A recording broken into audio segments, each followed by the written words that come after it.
মাঝে পেরিয়ে গেছে অনেক লম্বা সময়, আবারও জাতীয় দলের জার্সিতে অনুশীলনে মোহাম্মদ সাইফুদ্দিন।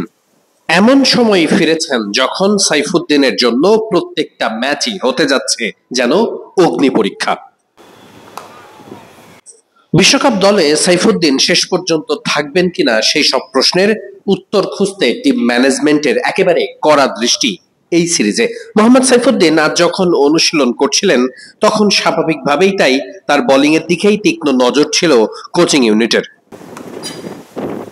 তানজিম হাসান সাকিব, যাকে ধরা হচ্ছে মোহাম্মদ সাইফুদ্দিনের বিশ্বকাপ দলে জায়গা পাওয়ার মূল প্রতিদ্বন্দ্বী, তিনি অবশ্য আজকের অনুশীলনে নেই, গিয়েছেন আবাহনীর হয়ে ম্যাচ খেলতে।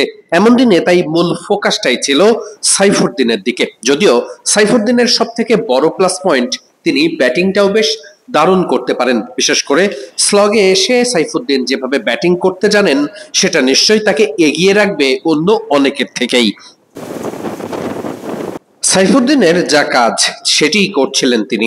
স্লগে এসে ঠিক যেভাবেই ব্যাটিংটা করার দরকার, টুকটাক রিভার্স সুইপ সহ রিস্কি শটগুলো খেলার দরকার, অনুশীলনে সেগুলোই করেছেন নিয়মিত।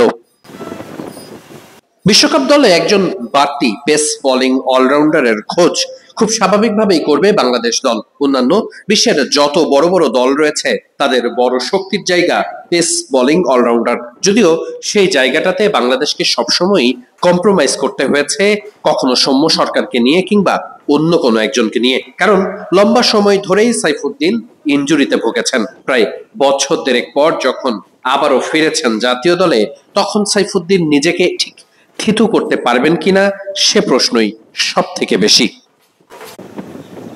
বিপিএলে দারুণ পারফর্ম করেছিলেন মোহাম্মদ সাইফুদ্দিন। শুরুর দিকে ইনজুরির জন্য ফরচুন বরিশালের হয়ে মাঠে নামেননি, কিন্তু পরবর্তীতে যখন মাঠে নেমেছিলেন তিনি, তখন মোহাম্মদ সাইফুদ্দিনের বোলিং ছিল চোখে লেগে থাকার মতো।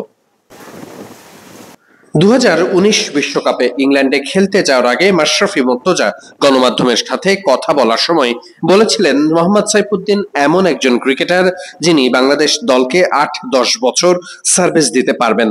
এমন একজন ক্রিকেটার নিশ্চিত করেই জাতীয় দলে অপশনের ক্ষেত্রে সবার আগেই থাকবে। কিন্তু ইনজুরির জন্য ফিটনেস ইস্যুতে মোহাম্মদ সাইফুদ্দিন বারবারই নিজেকে হারিয়ে খুঁজেছেন। বিশ্বকাপের আগে আবারও টি-20 সিরিজে দলে ডাক পেয়েছেন। জিম্বাবুয়ের বিপক্ষে গুরুত্বপূর্ণ এই সিরিজে জয় হারকে ছাপিয়ে তাই স্বাভাবিকভাবেই ইন্ডিভিজুয়াল পারফরমেন্সের দিকেই চোখ থাকবে টিম ম্যানেজমেন্টের। সাইফুদ্দিনও সেখানে আলাদা নয়। চট্টগ্রাম থেকে ওয়াহিদ মুরাদ, মিডফিল্ড।